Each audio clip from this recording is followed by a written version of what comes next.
पिछले एक महीने में चीन ने भारत के हर पड़ोसी देश में घुसने की कोशिश की। चीन ने एक के बाद एक अफगानिस्तान, नेपाल, श्रीलंका, बांग्लादेश और भूटान को फंसाने की कोशिश की। भारत के ये पड़ोसी देश चीन के झांसे में आ भी गए, लेकिन भारत के इन पड़ोसियों ने मोदी सरकार को चौकन्ना कर दिया। पड़ोसी देशों को भरपूर मदद करने के बावजूद जब भारत ने देखा कि ये देश दोबारा चीन के झांसे में फंस रहे हैं, तो भारत ने भी इनका इलाज शुरू कर दिया। इस मिशन में भारत ने सबसे पहले श्रीलंका, भूटान, नेपाल और मालदीव की मरम्मत की। आपको सबसे पहले बताते हैं कि भारत ने नेपाल में अचानक कैसे खेल पलट दिया है। नेपाल में इस वक्त चीन समर्थक सरकार है, लेकिन इसके बावजूद भारत ने नेपाल में चीन को बड़ा झटका दिया है।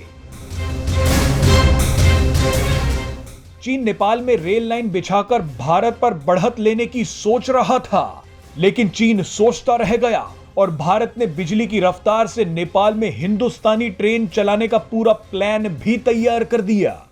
आपको बता दें कि चीन रेलवे लाइन के जरिए तिब्बत के केरुंग को नेपाल की राजधानी काठमांडू से जोड़ने के बारे में सोच रहा था, लेकिन चीन से पहले भारत ने बिहार के रक्सौल को काठमांडू से जोड़ने का पूरा प्लान तैयार भी कर दिया।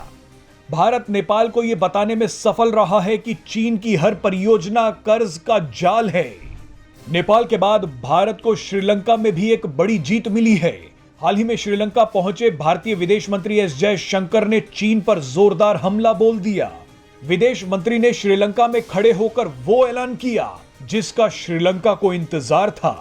दरअसल आर्थिक संकट से जूझ रहा श्रीलंका IMF यानी इंटरनेशनल मॉनेटरी फंड से 2.9 अरब डॉलर का कर्ज लेना चाहता है, लेकिन श्रीलंका पर पहले ही काफी कर्ज है। श्रीलंका चीन, भारत और जापान से काफी लोन लेता है। IMF ने श्रीलंका से कहा था कि वो पैसा तब देगा जब भारत और चीन जैसे देश आश्वासन देंगे।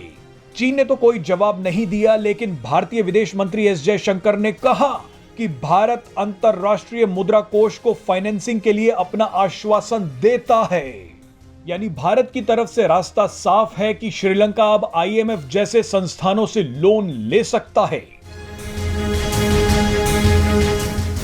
नेपाल और श्रीलंका के बाद भारत ने भूटान से भी चीन को धकेलना शुरू कर दिया है। हाल ही में चीन ने भूटान को फंसाने की कोशिश की थी। चीन और भूटान के बीच सीमा विवाद चल रहा है, लेकिन चीन ने भूटान से कहा कि वो सारे विवाद सुलझाना चाहता है। लेकिन चीन तो चीन है। बातचीत की आड़ में चीन ने भूटान के दावे वाले इलाकों में 200 से ज्यादा इंफ्रास्ट्रक्चर प्रोजेक्ट्स का निर्माण कर दिया।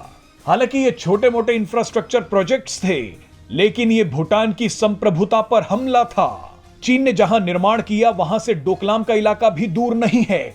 ये वही डोकलाम है जहां भारत और चीन के बीच झड़प हो चुकी है।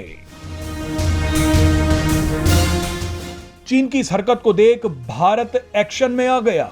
भारत ने सबसे पहले तो भूटान को चीन से बचाने के लिए अपने विदेश सचिव विनय क्वात्रा को भेज दिया, ताकि पता लगाया जा सके कि चीन ने भूटान को कितना घेरा है। इसके बाद भारत ने एक बड़ा कदम उठाते हुए पूर्वोत्तर से लगती सीमा पर एक बड़ी मिलिट्री एक्सरसाइज करने का फैसला कर लिया है। यह मिलिट्री एक्सरसाइज 1 फरवरी से शुरू हो रही है। भारत ने मालदीव में भी मरम्मत का काम शुरू कर दिया है। चीन मालदीव में मौजूदा सरकार को हटाकर उसकी बात मानने वाली सरकार लाना चाहता है। इसके लिए चीन मालदीव के पूर्व राष्ट्रपति अब्दुल्ला यामीन की मदद से मालदीव में इंडिया आउट कैंपेन चला रहा है। लेकिन भारतीय विदेश मंत्री एस जयशंकर मालदीव पहुंच गए और उन्होंने वहां चीन के मंसूबों को नाकाम करने के लिए रणनीति पर काम शुरू कर दिया।